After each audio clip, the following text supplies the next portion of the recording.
मुख्यमंत्री सुखविंदर सिंह सुक्खू ने कहा कि प्रदेश में सीबीएसई पाठ्यक्रम आधारित बनाए जा रहे 140 स्कूलों में अगले 2 महीनों के भीतर सभी आवश्यक अध्यापक उपलब्ध करवाए जाएंगे।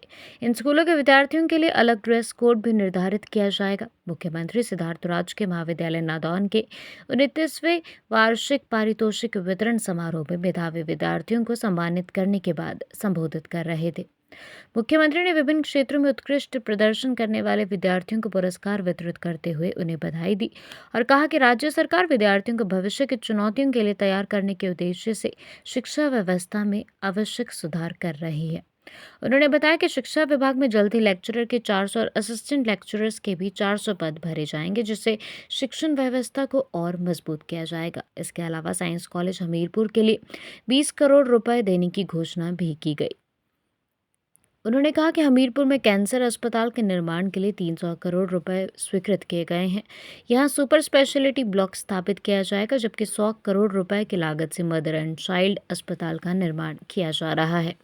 मुख्यमंत्री ने कहा कि आने वाले समय में नादौन कॉलेज में नए कोर्स भी शुरू किए जाएंगे। अगले शैक्षणिक सत्र में यहां भौतिक विज्ञान, जीव विज्ञान और वनस्पति विज्ञान के साथ साथ एमसीए और एमबीए कोर्स भी शुरू किए जाएंगे। उन्होंने सांस्कृतिक कार्यक्रमों के लिए 5 लाख रुपए देने की घोषणा भी की। मुख्यमंत्री ने कहा कि नादौन उनकी जन्मभूमि और कर्मभूमि दोनों है और वह क्षेत्र के विकास के लिए निरंतर कार्य कर रहे हैं। उन्होंने बताया कि खरीड़ी में 160 करोड़ रुपए की लागत से अत्याधुनिक स्पोर्ट्स सेंटर बनाया जा रहा है, जिसे जून तक पूरा करने का लक्ष्य रखा गया है। इसके अलावा ब्यास नदी पर 300 करोड़ रुपए की लागत से रिवर फ्रंट विकसित किया जाएगा। साथ ही 80 करोड़ रुपए की लागत से रिवर राफ्टिंग सेंटर और 100 करोड़ रुपए से वेलनेस सेंटर स्थापित किया जाएगा, जिससे नादौन स्पोर्ट्स टूरिज्म का प्रमुख केंद्र बनकर उभरेगा।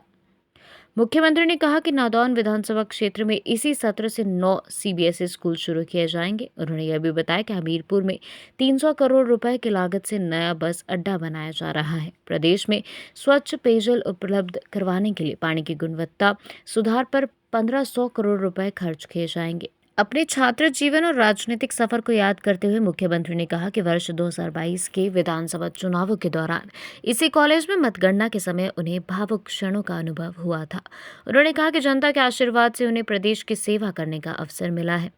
राज्य सरकार युवाओं को भविष्य को ध्यान में रखते हुए कई योजनाएं बना रही है और हिमाचल को वर्ष 2027 तक आत्मनिर्भर व 2032 तक देश का सबसे समृद्ध राज्य बनाने का लक्ष्य रखा गया है। मुख्यमंत्री ने कहा कि सरकार ने भ्रष्टाचार के चोर दरवाजे बंद कर 3800 करोड़ रुपए की बचत की है, जिन्हें समाज के विभिन्न वर्गों के कल्याण के लिए उपयोग में लाया जा रहा है। उन्होंने डॉक्टर वाई.एस. परमार विद्यार्थी ऋण योजना और इंदिरा गांधी सुख शिक्षा योजना का भी उल्लेख किया, जिनके माध्यम से विद्यार्थियों को उच्च शिक्षा के लिए सहायता प्रदान की जा रही है। इस अवसर पर मुख्यमंत्री ने नादौन राजकीय महाविद्यालय में 17.22 करोड़ रुपए की लागत से बनने वाले बहुउद्देशीय हॉल का शिलान्यास भी किया। समारोह में विधायक विवेक शर्मा, विभिन्न बोर्डों और संस्थाओं के अध्यक्ष, प्रशासनिक अधिकारी व अन्य व्यक्ति उपस्थित रहे। आपने देश में अग्निवीर लागू की, जो हमारे बच्चे फौज में जाते थे हमीरपुर, कांगड़ा, बिलासपुर, उन्ना के, 4 साल बाद वो घर वापिस आ रहे हैं। मैंने कहा जो लोग फौज में जाते थे उनके पास क्या अब और क्या चांस रह गया है।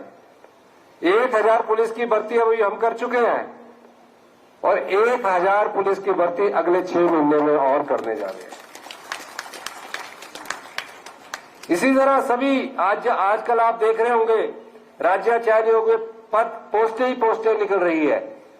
सरकारी क्षेत्र में रोजगार के अवसर कम नहीं होंगे, मेरा मानना है कि ज्यादा बढ़ेंगे ही। आउटसोर्स को हम कम करना चाह रहे हैं ताकि आउटसोर्स से हमारे जो बच्चों का आने वाले समय में शोषण ना हो। पहला 9 जून का कैंसर सेंटर हमारा जोर सप्पड़ में खुलने जा रहा है। उसके लिए भी मैंने 300 करोड़ रुपए की घोषणा की है। 300 करोड़ रुपए मैं देने जा रहा हूं। यही नहीं, एक और super specialist block medical college का, जहां हाई एंड मेडिकल टेक्नोलॉजी मिलेगी। कोई बीमार होकर ना तो आपको पीजीआई जाना पड़ेगा ना एम जाना पड़ेगा। सुपर स्पेशलिस्ट ब्लॉक भी मैं जोर सप्पड़ में खोलने जा रहा हूं। कॉलेज में भी आने वाले 1 साल के अंदर हम बहुत परिवर्तन करने जा रहे हैं। 400 लेक्चरर्स के पद भरने जा रहे हैं और 400 हम असिस्टेंट लेक्चरर्स के पद और भरने जा रहे हैं ताकि क्वालिटी एजुकेशन मिले। कॉलेज को अपग्रेड करने जा रहे हैं और प्रदेश का पहला साइंस कॉलेज जो कि हमीरपुर में खोला जाएगा, उसके लिए मैं 20 करोड़ रुपए देने की भी घोषणा करता हूं। पहला साइंस कॉलेज खुलेगा जिसके लिए कम से कम हमने 100 कनाल जगह के लिए हमने फॉरेस्ट के लिए अप्लाई कर दिया। स्पेशलाइज होगा ये कॉलेज। कहीं भी जाऊं, किसी भी व्यवस्था के बारे में जाऊं, हम सोचते हैं आपके बारे में, और जो लोग सरकार सोचती है आपके बारे में और सोचकर जो योजनाएं लाते हैं उसको व्यवस्था परिवर्तन कहते हैं। मांगने से तो हर कोई मिल जाता है। मैं इसीलिए आपसे कहना चाहता हूं कि हम लोग आपके से उठकर राजनीति में आए हैं। आप में से भी कल कोई विधायक होगा, कोई डॉक्टर होगा, कोई इंजीनियर होगा। हमें पहले प्रदेश की संपदा के बारे में सोचना, प्रदेश के अधिकारों के बारे में सोचना है। मैं आज भी कहता हूं कि भारतीय जनता पार्टी को सद्बुद्धि दे। वो हिमाचल विरोधी भाजपा क्यों है? सरकारी कर्मचारी में तो आपके परिवार के लोग भी लगे होंगे जिनको ओपीएस चाहिए। ये एक संवेदनशील मामला है। हिमाचल प्रदेश में कभी रेवेन्यू नहीं हो सकती। हमारा शिवालिक, मिड हिमालय और हिमालय प्रदेश है जहां 20% के करीब प्लेन लैंड है, वहां हमारे आप अधिकार को काट रहे हो। मैंने कहा मैं प्रोटोकॉल को छोड़कर भारतीय जनता पार्टी के नेतृत्व में जाने को तैयार हूं, लेकिन भारतीय जनता पार्टी के लोग नहीं गए।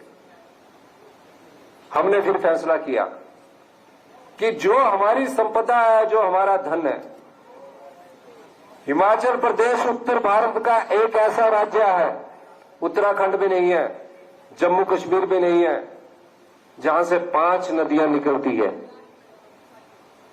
और 5 नदियां पंजाब के खेतों को सींचती है, हरियाणा के खेतों को सींचती है, दिल्ली की प्यास को बुझाती है। उन नदियों से निकलता हुआ पानी इन राज्यों को आत्मनिर्भर बनाता है। हमने कहा इन नदियों से जो बिजली पैदा होती है, उस बिजली का जो रॉ मटेरियल पानी है, उसमें आप 12% फ्री रॉयल्टी देते हैं। मैंने कहा जब वो प्रोजेक्ट फ्री हो जाए तो कम से कम 50% हमें फ्री रॉयल्टी मिलनी चाहिए और उसके बाद वो प्रोजेक्ट हमें वापस मिलना चाहिए। ये आपका पैसा है, ये जनता का पैसा है। आय और खर्चे का आकलन करने के बाद, वो आकलन करने के बाद हमें एक ग्रांट देते हैं जिसको बोलते हैं रेवेन्यू डेफिसिट ग्रांट। उस ग्रांट के आधार पर हमें एक्स्ट्रा पैसा मिलते हैं कि ये प्रदेश रेवेन्यू के हिसाब से सरप्लस नहीं बना था।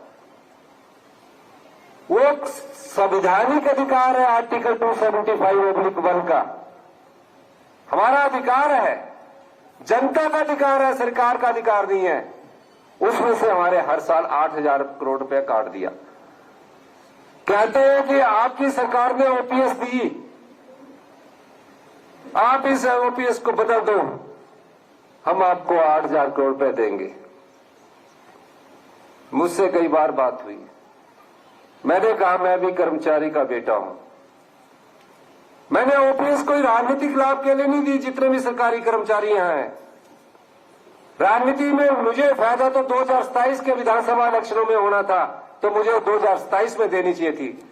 मैंने ओपीएस उन लोगों के लिए दी जिनको सामाजिक सुरक्षा की जरूरत थी और हमारे जीवन में वो संवेदनशीलता रखते थे, ताकि जीवन के अंतिम पड़ाव में जब वो पहुंचे 58-60 साल के बाद, किसी के सामने हाथ ना फैलाना पड़े उनको, वो अपनी जिंदगी को शान से जी सके कि उनको हर महीने सरकार की तरफ से ये पैसा मिल रहा है। अगर मैं तुम्हें इकट्ठा पैसा जितना मर्जी दे दूं, बच्चों के मुंह में आकर माँ बाप पैसा खर्च कर देते हैं। इसलिए हमने ओपीएस दी। हमने कहा हम कभी भी ओपीएस से हटेंगे नहीं। चाहे मैं छात्र जीवन में था, चाहे युवा जीवन में था, मुझे एक सौभाग्य प्राप्त हुआ, चाहे भगवान का आशीर्वाद था कि मैं सबसे लंबा अध्यक्ष रहा प्रदेश कांग्रेस कमेटी का भी। मुझसे पहले यशवंत सिंह परमार जी की धर्मपत्नी सत्यवती डांग जी होती थी, वो 6 साल 10 महीने प्रदेश कांग्रेस कमेटी की अध्यक्ष रही। वीरभद्र सिंह जी मुख्यमंत्री होते थे और मैं 6 साल 12 दिन पार्टी का अध्यक्ष रहा देवन में। तो दिल में चाहत थी कि मैं मुख्यमंत्री बनूं। फिर अपने विधायकों की संख्या गिनी जाती है, लोकतंत्र की एक प्रक्रिया होती है कि हमारे साथ कितने विधायक चलेंगे, कौन चलेगा। भाग्य ने मेरा साथ दिया, नदौन के लोगों ने मेरा साथ दिया और मैं मुख्यमंत्री बन गया। और जिला के लोगों का भी मैं धन्यवाद करना चाहता हूं। ऐसे पूरे देश में कोई ही जिला होगा जहां 2 पार्टी से निकलकर, दोनों पार्टी से निकलकर 2 मुख्यमंत्री बने हो। कोई जिला होगा ये। भारतीय जनता पार्टी से धूमल साहब बने और उसी जिला की कांग्रेस पार्टी से मुझे मुख्यमंत्री बनने का मौका मिला। ये जिले का भी भाग्य है।